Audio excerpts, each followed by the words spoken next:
Hello everyone, welcome to my channel bio hope. बच्चों, आज मैं आपको इकोसिस्टम जो क्लास 10th और क्लास 12th दोनों सिलेबस में है बेटा, ये इकोलॉजी का एक पार्ट है जिसको हम इकोसिस्टम कहते हैं।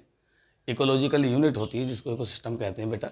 आज ये पूरा इकोसिस्टम मैं आपसे आज डिस्कस करूँगा, ठीक है। बहुत ध्यान सुनिएगा सभी बच्चों। सबसे पहले इकोसिस्टम टर्म दिया किसने है? Who give the term ecosystem? तो ये हमने पहली लाइन मेंशन की है, the term ecosystem given by A.G. Tansley. A.G. Tansley नाम के साइंटिस्ट थे जिन्होंने सबसे पहले 1935 में सबसे पहले इकोसिस्टम टर्म यूज़ किया था। तो who give the term ecosystem, तो आपको टिक लगाना पड़ेगा बेटा, टिक में क्वेश्चन आ सकता है MCQs में। A.G. टांसले। तो A.G. टांसले ने 1935 में first of all ecosystem term दिया था। ये तो एक इसका किसने प्रपोज किया पता चल गया हमको। अब डेफिनेशन की बात आती है, इकोसिस्टम की क्या डेफिनेशन होती है? तो ये मैंने नीचे मेंशन की है definition. Ecosystem is the basic functional ecological unit. ये एक बेसिक फंक्शनल इकोलॉजिकल यूनिट है in which there is the interaction between the living and non living organism, या living and non living things कह सकते हैं हम लोग, ठीक है बेटा। तो ये एक बेसिक इकोलॉजिकल यूनिट होती है जिसमें हम सभी लिविंग और नॉन लिविंग ऑर्गेनिज्म का जो इंटरेक्शन है एक दूसरे से उसको स्टडी करते हैं, ठीक है। अब आप देखिए types of ecosystem. How many types ecosystem are there? There are 2 types of ecosystem. Number 1 natural ecosystem और एक होता है बेटा आर्टिफिशियल इकोसिस्टम। अभी मैं नेचुरल इकोसिस्टम की बात करूं, ये कितने पार्ट में बटा हुआ है देखेंगे ध्यान से। इसे हम टेरेस्ट्रियल इकोसिस्टम और एक्वेटिक इकोसिस्टम में बांटेंगे। टेरेस्ट्रियल और एक्वेटिक। टेरेस्ट्रियल इकोसिस्टम वो होता है जो ज़मीन पर बनता है बेटा, और एक्वेटिक इकोसिस्टम वो है जो वाटर बॉडीज़ में डेवलप होता है। तो यहाँ मैं बात कर रहा हूँ टेरेस्ट्रियल इकोसिस्टम की। तो टेरेस्ट्रियल इकोसिस्टम भी 3 तरह का हमको देखने को मिलता है जनरली। एक डेजर्ट इकोसिस्टम, डेजर्ट, दूसरा फॉरेस्ट इकोसिस्टम, तीसरा ग्रासलैंड इकोसिस्टम, ठीक है।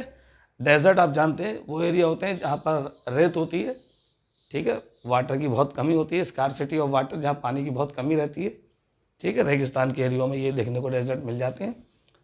तो टेरेस्ट्रियल इकोसिस्टम ज़मीन पे बनने वाले इकोसिस्टम्स हैं। इसमें डेजर्ट इकोसिस्टम, फॉरेस्ट इकोसिस्टम और ग्रासलैंड इकोसिस्टम तीनों आते हैं बेटा, ठीक। अगर मैं बात करूं एक्वेटिक इकोसिस्टम की, तो एक्वेटिक इकोसिस्टम वाटर बॉडीज़ के अंदर डेवलप होने वाला सिस्टम है, ठीक है। इसमें कौन कौन से हैं ये? एक फ्रेश वाटर इकोसिस्टम है, एक साल्टी वाटर इकोसिस्टम है, ध्यान रखिएगा, ठीक है। तो ये फ्रेश वाटर इकोसिस्टम जो होता है, इसमें जो वाटर बॉडी में डेवलप होने वाला सिस्टम है, इसमें पॉन्ड इकोसिस्टम हो गया, लेक इकोसिस्टम हो गया, रिवर इकोसिस्टम हो गया, ये सारे आते हैं, ठीक है। तो फ्रेश वाटर इकोसिस्टम में पॉन्ड इकोसिस्टम, तालाब के अंदर बनने वाला इकोसिस्टम होता है, उसकी बात कर रहे हैं। लेक इकोसिस्टम और रिवर या स्ट्रीम इकोसिस्टम कह सकते हैं हम उसको। एक होता है साल्टी वाटर इकोसिस्टम। ये तो फ्रेश वाटर के 3, पॉन्ड, लेक और रिवर या स्ट्रीम भी कह सकते हैं, 3 तरह का ये फ्रेश वाटर इकोसिस्टम है। जो साल्टी वाटर इकोसिस्टम होता है उसमें मरीन इकोसिस्टम, वेटलैंड इकोसिस्टम और यूस्टरीज इकोसिस्टम, 3 तरह के इकोसिस्टम इसमें आते हैं। इन तीनों में ही जो वाटर बॉडीज़ हैं वो साल्टी होती हैं, उसमें नमक मौजूद होता है पानी में, ठीक है बेटा। अब हम, ये तो जनरल बात हो गई, हमको पता चल गया कि नेचुरल इकोसिस्टम पहले टेरेस्ट्रियल और एक्वेटिक 2 पार्ट में डिवाइड किया गया। टेरेस्ट्रियल वाले में डेजर्ट, फॉरेस्ट इकोसिस्टम और ग्रासलैंड इकोसिस्टम को हम स्टडी करते हैं, और जबकि एक्वेटिक इकोसिस्टम में हम फ्रेश वाटर और साल्टी वाटर इकोसिस्टम को स्टडी करेंगे। फ्रेश वाटर में भी हम पॉन्ड, लेक और रिवर या स्ट्रीम इनको स्टडी करते हैं बेटा इकोसिस्टम को, और साल्टी वाटर इकोसिस्टम में मरीन इकोसिस्टम, वेटलैंड इकोसिस्टम और यूस्टरीज को स्टडी करते हैं बेटा, यूस्टरीज। अब हम बात करेंगे यहाँ आर्टिफिशियल इकोसिस्टम। जैसे नेचुरल वाले ये सब हो गए जो मैंने अभी आपसे डिस्कस किए। अब बात करता हूँ आर्टिफिशियल इकोसिस्टम। आर्टिफिशियल इकोसिस्टम ये मैन मेड होता है, ये हम लोग तैयार करते हैं। घरों में देखते हैं लोग एक्वेरियम बना लेते हैं, शीशे का एक चैम्बर बनाते हैं, उसमें एक्वेरियम, उसमें फिश वगैरह को पाला जाता है, ठीक है। हाँ, तो आर्टिफिशियल इकोसिस्टम मैन मेड होता है। इसमें ये एक्वेरियम हो सकता है, एक्वेरियम भी मैन मेड इकोसिस्टम है, ये आर्टिफिशियल इकोसिस्टम है। एक क्रॉप फील्ड, क्रॉप वगैरह जो इंसान उगाता है अपने खेतों में, वो भी एक इकोसिस्टम है, वो भी मैन मेड होता है, इंसान उगाता है उसे। और ये गार्डन, ये भी आर्टिफिशियल इकोसिस्टम का ही एग्जाम्पल है, ठीक है। तो आर्टिफिशियल इकोसिस्टम में हम आर्टिफिशियल, क्रॉप फील्ड और गार्डन, इन 3 तरह के इकोसिस्टम को स्टडी करेंगे। ये तीनों ही आर्टिफिशियल इकोसिस्टम है जो मैन मेड है, इंसान ने तैयार किया है। जबकि जो नेचुरल इकोसिस्टम है ये मैन मेड नहीं है, ये नेचर जो कुदरत है, कुदरत ने तैयार किए हैं सारे, चाहे वो टेरेस्ट्रियल हो चाहे एक्वेटिक हो, ये सब नेचर की देन है, कुदरत की देन है, ठीक है।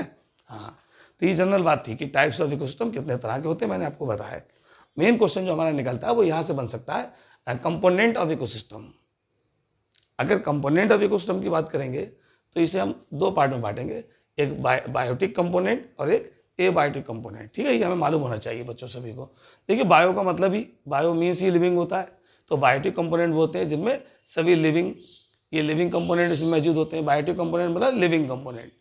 और जो एबायोटिक यानी ए लग गया, ए का मतलब होता है नो, नहीं। एबायोटिक जो नॉन लिविंग ना हो यानी नॉन लिविंग हो, तो लिख दिया एबायोटिक जो होते हैं वो नॉन लिविंग होते हैं। ठीक है, अब नॉन लिविंग कितनी चीज़ें आती हैं, एक लाइन से मैंने आपको समझाया। देयर इज 5 थिंग्स, कौन कौन सी? Air, water, light, temperature, soil. तो ये सब एबायोटिक कंपोनेंट है, ये नॉन लिविंग थिंग्स हैं सारी, चाहे एयर हो, वाटर हो, सनलाइट या सोलर रेडिएशन भी कह सकते हैं इसको हम, टेम्परेचर कह सकते हैं, सॉइल कह सकते हैं। ये सब एबायोटिक कंपोनेंट हैं जो कि नॉन लिविंग होते हैं। हमारा मेन जो फोकस रहेगा वो बायोटिक कंपोनेंट पर रहेगा, क्योंकि ये लिविंग, सारे इसमें लिविंग कंपोनेंट मौजूद होते हैं। वो कौन कौन से हैं लिविंग कंपोनेंट में? जैसे प्रोड्यूसर, कंज्यूमर और डीकम्पोजर। 3 कैटेगरी में बांटा गया इनको बेटा, प्रोड्यूसर, कंज्यूमर और डीकम्पोजर। अब जब फर्क देखिए, प्रोड्यूसर की बात करेंगे जो प्रोड्यूस करे, जो चीज़ों को बनाए, जो इस हिंदी में उत्पादक भी कहते हैं। ठीक है, इनसे कोई चीज़ उत्पन्न हो रही है। Generally they are green plants. Green plant की खासियत क्या है? They make their own food by the process of photosynthesis. ध्यान रखिएगा, तो ग्रीन प्लांट ये वो हैं जो फोटोसिंथेसिस में हेल्प करते हैं और अपना फूड बनाते हैं। जनरली इन्हें ग्रीन प्लांट को भी 2 कैटेगरी में बताते, मतलब डिवाइड कर सकते हैं। 2 तरह के होते हैं on the basis of formation of food. एक होते हैं फोटो ऑटोट्रॉफिक, एक होते हैं chemo autotrophic. Photo autotrophic are those plant they make their food in the they make their own food by the process of photosynthesis. जो photosynthesis के through अपना food बनाएंगे वो फोटो ऑटोट्रॉफिक कहलाएंगे। ठीक, तो दूसरी कैटेगरी होती है कीमो ऑटोट्रॉफिक की। कीमो ऑटोट्रॉफिक में कौन होते हैं?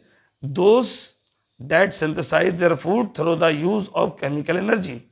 ये वो हैं जो अपने फूड का जो फॉर्मेशन है वो केमिकल एनर्जी से करते हैं।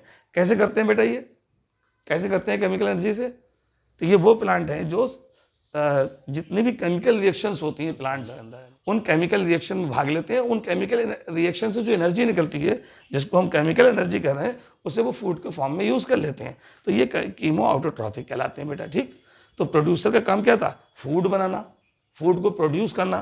उसमें सभी ग्रीन प्लांट आ गए। ठीक है, जो 2 कैटेगरी के, फोटो ऑटोट्रॉफिक और कीमो ऑटोट्रॉफिक। ठीक, ये ध्यान रखिएगा। अब फूड बन चुका है ग्रीन प्लांट के फॉर्म में। ठीक है, अब दूसरी कैटेगरी जो आती है हमारी बायोटिक कंपोनेंट की, वो है कंज्यूमर्स की। कंज्यूमर्स वो होते हैं जो फूड को कंज्यूम करेंगे, जो फूड को कंज्यूम करेंगे। ठीक है, यानी ये जो फूड बना उसका यूज़ करेंगे, वो कंज्यूमर्स कहलाते हैं। अब कंज्यूमर्स को हमने जगह यहाँ नहीं थी तो यहाँ दिखा दिया बेटा। इन्हें 4 कैटेगरी में बांटा गया है, एक प्राइमरी कंज्यूमर्स, एक सेकेंडरी कंज्यूमर्स, एक टर्शरी कंज्यूमर्स, एक क्वाटरनरी कंज्यूमर्स। अब जरा देखिएगा, कंज्यूमर्स को फर्दर 4 कैटेगरी में बांटा गया। उनमें से पहले हैं प्राइमरी कंज्यूमर्स, या इन्हें एक नाम और भी दिया गया, इन्हें हर्बीवोर्स भी कहते हैं बेटा। तो हर्बीवोर्स तो हिंदी में आप जानते हैं शाकाहारी होते हैं, तो हर्बीवोर यानी शाकाहारी, इन्हें प्राइमरी कंज्यूमर भी कहा जाता है। ये वो हैं जो डायरेक्टली फूड अपना कहाँ से लेते हैं? ग्रीन प्लांट से।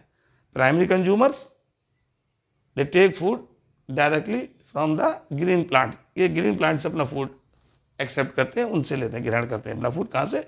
ग्रीन प्लांट से।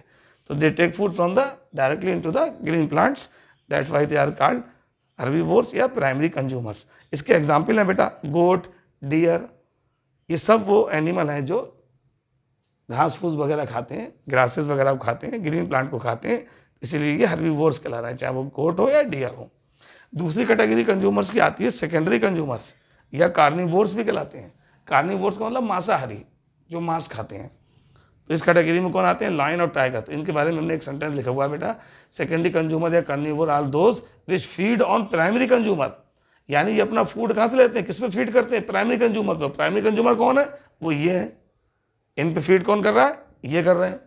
तो ये कौन है? Secondary consumer. बात समझ में आ गई बेटा? तो देखिए ध्यान से, तो सेकेंडरी कंज्यूमर या कार्निवोर, ठीक है, दे feed on the primary consumer. ये प्राइमरी कंज्यूमर्स हैं, इनको खा लिया जाता है इनके द्वारा। ठीक है, तो ये लायन और टाइगर हैं जो सेकेंडरी कंज्यूमर कैटेगरी में है, ये प्राइमरी कंज्यूमर्स को फूड के फॉर्म में यूज़ कर लेते हैं। अब देखिए टर्शरी कंज्यूमर, एक और कैटेगरी आई कंज्यूमर्स की, जिन्हें हम ओमनीवोर्स भी कहते हैं।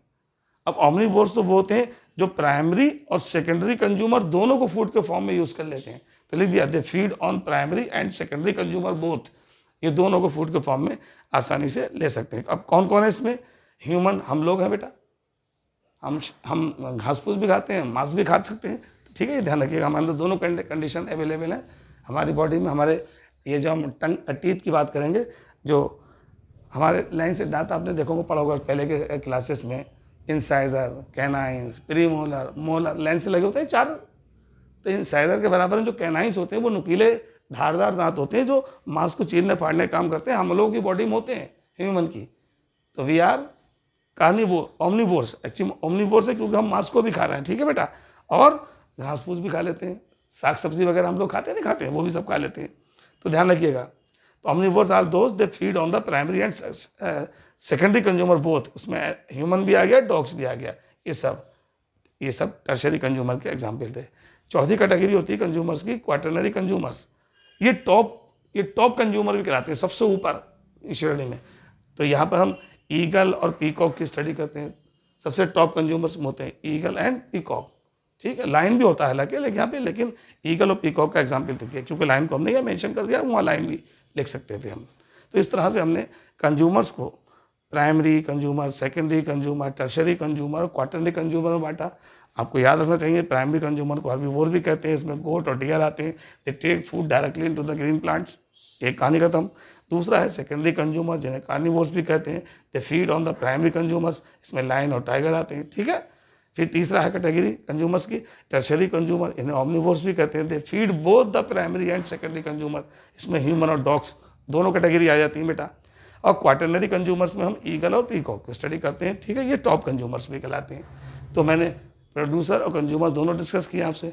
अब बची हमारी लास्ट कैटेगरी डीकम्पोजर्स। डीकम्पोजर्स के एग्जाम्पल्स ये लिखे हैं बेटा, बैक्टीरिया एंड फंजाई।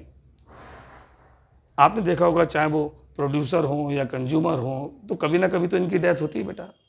और जब डेथ होती है, डेथ होकर ज़मीन के कांटेक्ट में आते हैं, सॉइल के कांटेक्ट में आते हैं, और सॉइल में ये मौजूद होते हैं, तो ये उनकी डेड बॉडी को डिकम्पोज कर देते हैं आसानी से, ठीक है। तो इसलिए ये डीकम्पोजर्स कहला रहे हैं, ठीक। तो ये ओवरऑल एक वीडियो जो मैंने आपके लिए बनाया, जो इकोसिस्टम को शो कर रहा है, इकोसिस्टम को एक्सप्लेन कर रहा था वीडियो पूरा। उम्मीद करता हूँ पूरा इकोसिस्टम आपको समझ में आ गया होगा। इकोसिस्टम के जो बायोटिक एबायोटिक कंपोनेंट है, ये भी समझ में बच्चों आ गए होंगे, इनके एग्जाम्पल्स भी याद कर लीजिएगा, ठीक है। आगे की वीडियो में अभी और बाद में बना के डालूंगा इन चैप्टर्स के, ठीक है। उम्मीद करता हूँ वीडियो समझ में आ गया होगा। अगर मेरा वीडियो समझ में आ रहा है, अच्छा लग रहा है बेटा, तो मेरे वीडियो को लाइक करिए, मेरे चैनल को बेटा सब्सक्राइब कीजिए और बेल आइकन का बटन दबाइए। जय हिंद बेटा।